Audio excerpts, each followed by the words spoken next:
কোনো মূলধন 10 বছরে দ্বিগুণ হলে বার্ষিক সরল সুদের হার কত হবে সেটা নির্ণয় করতে হবে।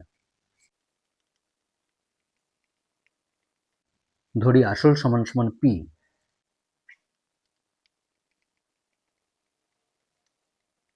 সরল সুদের হার সমান সমান R%।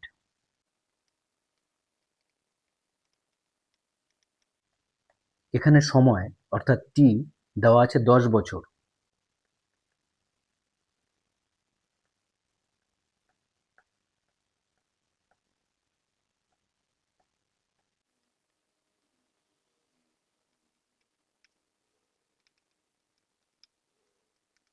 প্রশ্নানুসারে 10 বছরে আসল দ্বিগুণ হয়।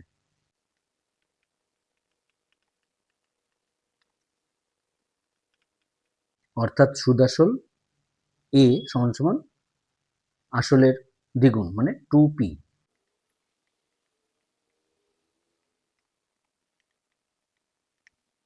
অর্থাৎ i equal to a minus p, এর জায়গায় a এর মান 2p বসিয়ে পাই 2p মাইনাস p অর্থাৎ p।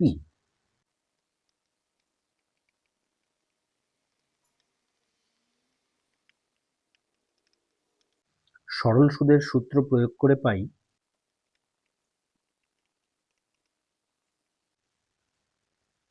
i equal to PRT by 100।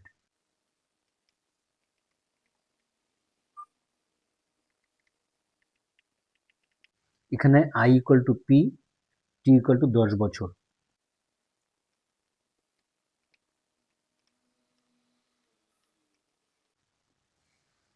অর্থাৎ i এর জায়গায় i এর মান p বসালাম এবং t এর জায়গায় t এর মান বসিয়ে পাই p equal to PR into 10 by 100।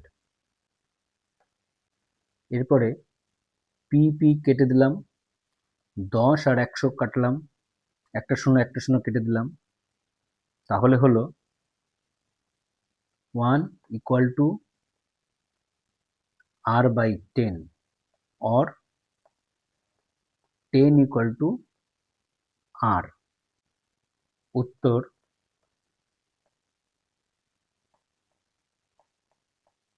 বার্ষিক